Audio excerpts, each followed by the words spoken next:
Assalamualaikum warahmatullahi wabarakatuh. Kami dari kelompok 11 ingin mempresentasikan hasil diskusi kelompok kami untuk memenuhi tugas besar 2 pada mata kuliah pengantar manajemen bisnis. Saya Amartia Rahmawati, jurusan akuntansi Universitas Mercu Buana.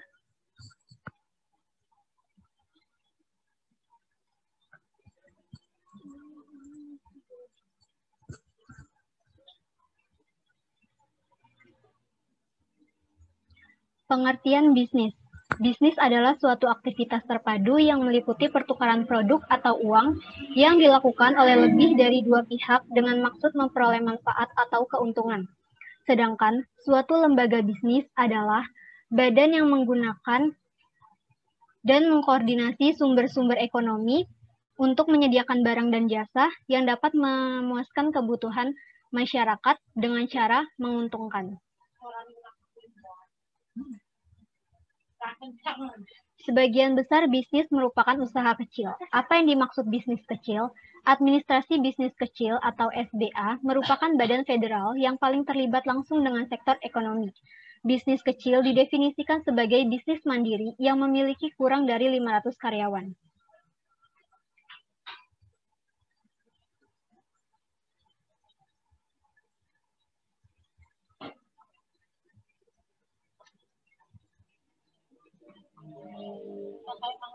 Usaha kecil khas. Bisnis kecil selalu bersaing satu sama lain serta melawan beberapa perusahaan organisasi terbesar di dunia. Selama 15 tahun terakhir, telah terjadi erosi yang stabil pada usaha kecil di beberapa industri. Contohnya seperti perusahaan besar membeli usaha kecil mandiri dan diganti dengan operasi yang lebih besar.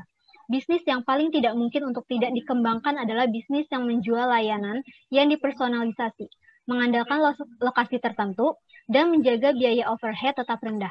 Perusahaan kecil yang tidak terkait dengan pertanian dapat menciptakan lebih dari setengah produk domestik bruto atau PDB negara.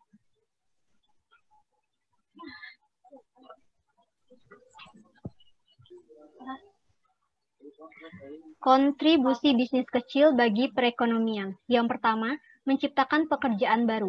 Bisnis kecil memberikan kontribusi yang luar biasa bagi perekonomian Amerika Serikat dan masyarakat secara keseluruhan. Satu kontribusi yang mengesankan adalah jumlah pekerjaan baru yang diciptakan setiap tahun oleh usaha kecil. Yang kedua, menciptakan industri baru. Perusahaan kecil memberi kesempatan dan jalan keluar bagi pebisnis untuk mengembangkan ide baru. Terkadang ide-ide baru ini menjadi industri yang sama sekali baru. Industri baru dapat diciptakan ketika usaha kecil beradaptasi dengan pergeseran minat dan preferensi konsumen. Dan yang terakhir, ketiga, menciptakan inovasi. Bisnis kecil mahir dalam mengembangkan barang dan jasa yang baru menjadi lebih baik. Inovasi seringkali menjadi alasan utama berdirinya bisnis baru.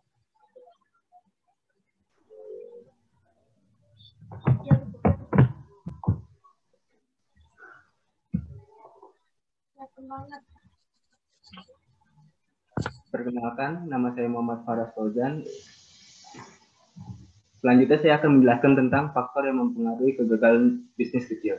Yang pertama, kekurangan dan kelalaian manajemen. Salah satu penyebab paling umum dari kegagalan usaha kecil adalah kurangnya manajemen.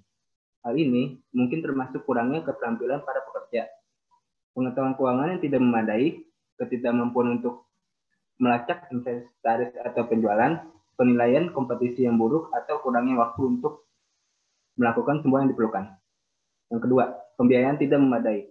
Uang adalah fondasi bisnis, baik bisnis besar maupun bisnis kecil.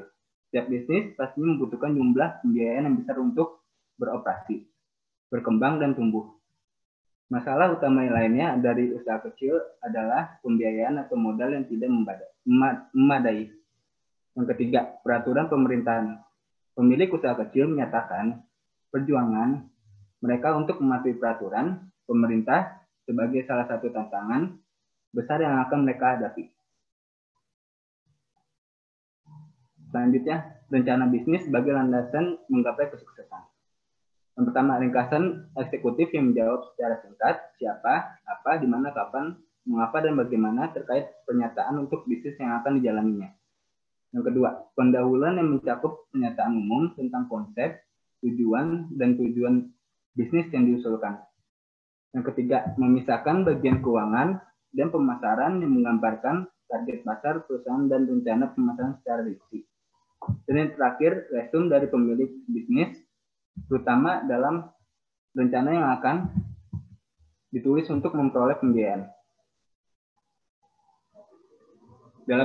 Dalam struktur rencana bisnis yang efektif mengandung jiwa tertulis dari sebuah perusahaan.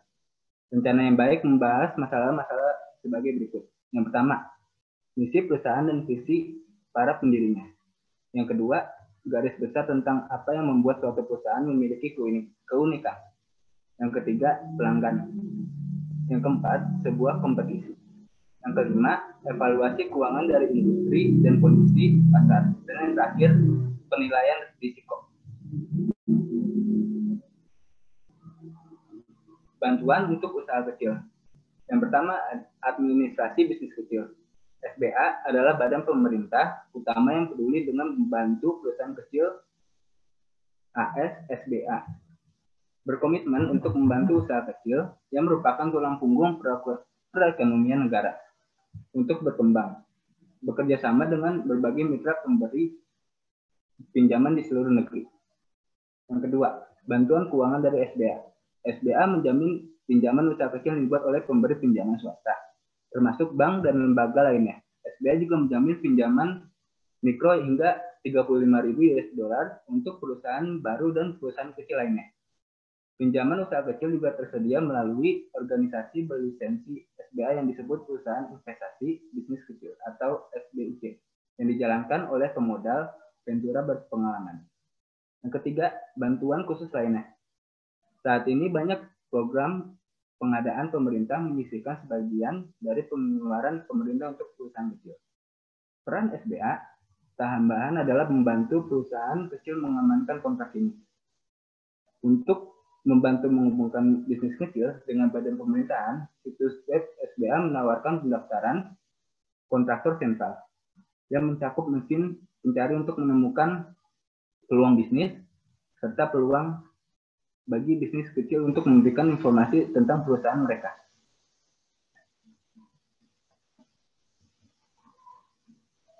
Bantuan lokal untuk bisnis kecil. Yang pertama, inkubator bisnis. Beberapa lembaga masyarakat yang tertarik untuk mendorong pengembangan bisnis telah menerapkan konsep yang disebut inkubator bisnis untuk menyediakan fasilitas bisnis bersama berbiaya rendah kepada usaha kecil yang baru memulai bisnisnya. Inkubator tipikal mungkin memisahkan ruang di pabrik yang ditinggalkan dan menyewakannya ke berbagai perusahaan kecil. Yang kedua, investor swasta. Bisnis kecil dapat dimulai dengan uang tunai dari rekening tabungan pribadi atau pinjaman dari anggota keluarga.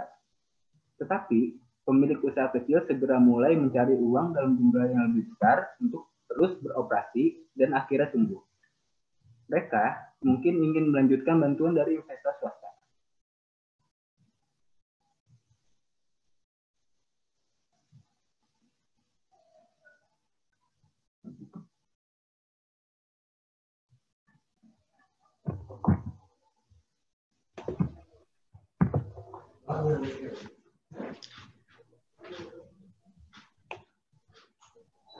Perkenalkan, nama saya Kaila Manisa.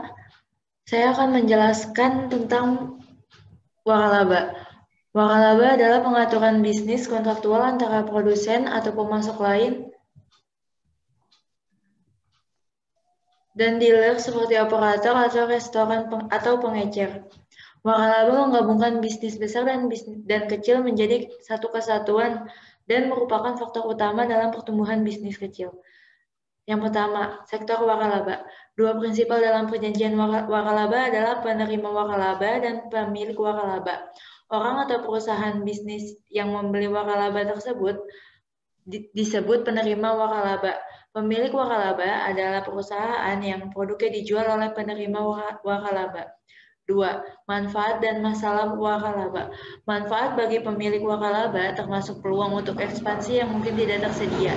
Bisnis waralaba dapat pindah ke lokasi geografis baru termasuk di luar negeri dengan biaya lebih murah dan dengan keuntungan mempekerjakan pekerja lokal dan pebisnis yang memiliki pengetahuan mendalam tentang preferensi konsumen.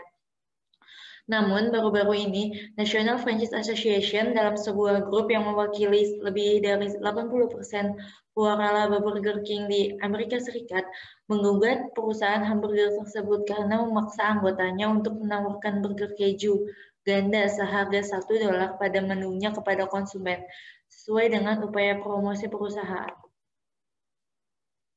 Badan usaha milik swasta. Perseorangan yang pertama, perseorangan kepemilikan tunggal.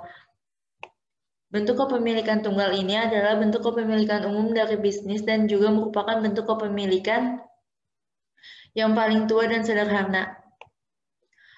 Keuntungan. Memiliki kuasa penuh untuk menjalankan bisnis, mendapatkan keuntungan sepenuhnya, pajak yang dibayarkan kecil. Kekurangan, pemilik menanggung semua biaya operasional mengatasi sendiri masalah yang tidak ia kuasai. Kedua, kemitraan, asosiasi 2 orang atau lebih yang menjalankan bisnis sebagai pemilik bisnis.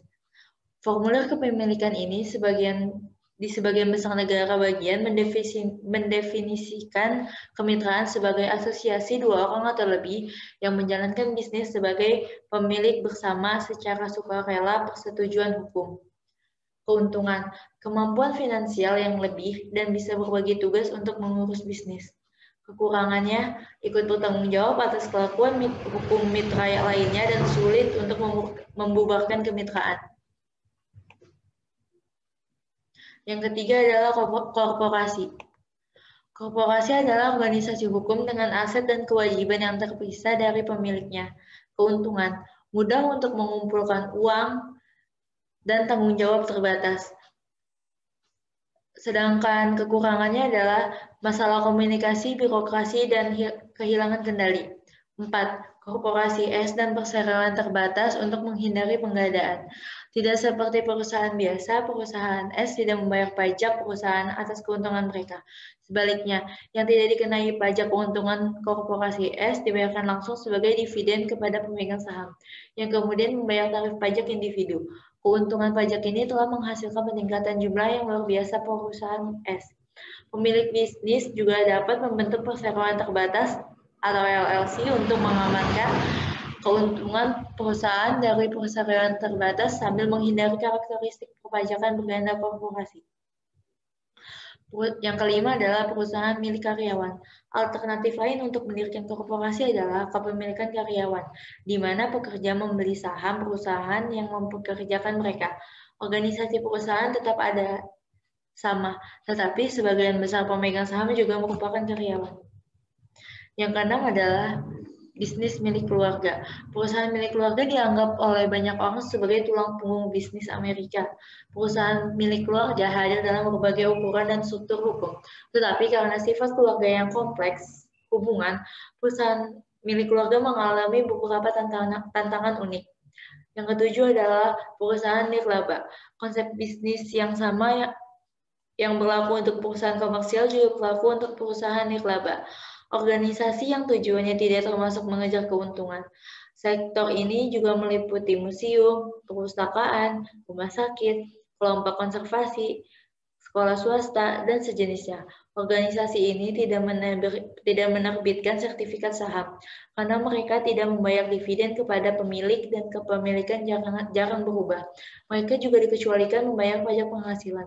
Namun mereka harus memenuhi peraturan yang sangat ketat untuk mempertahankannya status nirlaba mereka.